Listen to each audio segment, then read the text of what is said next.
আপনাদের প্রত্যেককে welcome digital express official YouTube চ্যানেলে। তো আপনারা প্রত্যেকেই জানেন বর্তমান সময়ে একজন ভারতের নাগরিক হয়ে থাকলে এই আধার কার্ডটি কতটা গুরুত্বপূর্ণ।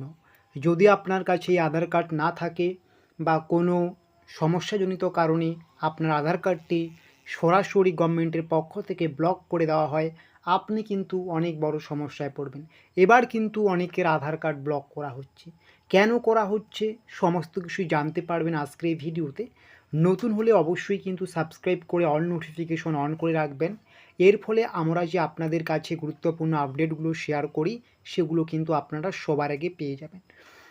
তো সেই আপডেটটা কি সেটা দেখার জন্য আপনাদের অবশ্যই এই যে আপডেটস আধার আছে এখানে ক্লিক করতে হবে। এখানে ক্লিক করার সঙ্গে সঙ্গে এখানে আপনারা নিচে আরেকটা জিনিস দেখতে পাচ্ছেন, ডকুমেন্ট আপডেটস। এখানে ক্লিক করবেন, ঠিক আছে। এখানে ক্লিক করার সঙ্গে সঙ্গে ওয়েবসাইটে আপনাদের নিয়ে যাবে। তো আপনারা এখানে দেখতে পাচ্ছেন কি লেখা আছে। এখানে কিন্তু আপনাদের যেটা বলছে সহজ বাংলা ভাষা আমি বলছি, আপনাদের কিন্তু অ্যাড্রেস প্রুফ এবং আইডেন্টি প্রুফ কিন্তু আপনাকে আপলোড করতে বলছে। আপনারা হয়তো অনেকেই করেছেন, যারা করেছেন খুব ভালো করেছেন। এটা কিন্তু 14ই সেপ্টেম্বর 2024 লাস্ট ডেট ছিল। ওই সময়ের মধ্যে যদি আপনারা না করে থাকেন তাহলে আপনাদের আধার কিন্তু ব্লক করে দেওয়া হবে গভর্নমেন্টের পক্ষ থেকে। এর ফলে আপনারা কিন্তু সমস্ত সুযোগ সুবিধা থেকে বঞ্চিত হবেন। কিন্তু সবচেয়ে বড় কথা হচ্ছে, আপনারা যারা 14ই সেপ্টেম্বরের মধ্যে আপলোড করতে পারেননি, আপনাদের জন্য কিন্তু খুশির খবর আছে। সেই ডেটটাকে কিন্তু আধার কর্তৃপক্ষের পক্ষ থেকে কিন্তু বাড়িয়ে দেওয়া হয়েছে। 14ই সেপ্টেম্বর থেকে একদম শেষে কতটা করা হলো, এটা কিন্তু 14ই ডিসেম্বর পর্যন্ত করা হলো। মানে আপনারা যারা আপডেটস করেছেন, ডকুমেন্টস আপলোড করেছেন, খুব ভালো। এবং যারা আপনারা ডকুমেন্টস আপলোড করেননি, আপনাদের জন্য কিন্তু আরও এক্সট্রা সময় দেওয়া হলো 14ই ডিসেম্বর পর্যন্ত। এই সময়ের মধ্যে করে নেবেন, না হলে কিন্তু আপনারা পরবর্তীতে বড় সমস্যায় পড়বেন। পরবর্তীতে আপলোড করতে গেলে কিন্তু মোটা অঙ্কের কিন্তু আপনাদের টাকা দিতে হবে, এই মুহূর্তে কিন্তু ফ্রিতে হচ্ছে। এবং কি করে করবেন তার জন্য এই ক্লিক টু সাবমিটে ক্লিক করবেন।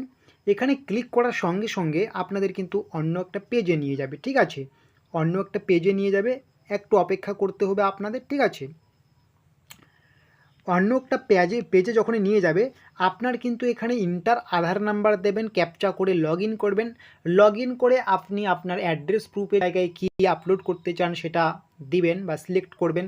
হতে পারে সেটা ভোটার কার্ড হতে পারে, বা অন্য যেটা রয়েছে আপনার অ্যাড্রেস ঠিকঠাক, সেটা সিলেক্ট করে আপনি কিন্তু আপলোড করে দেবেন। এমবি মানে সেটা পিডিএফ ফাইলে কনভার্ট করে আপনারা কিন্তু আপলোড করতে পারবেন, 2-1 এমবির মধ্যে সেটা হয়ে যাবে, ঠিক আছে।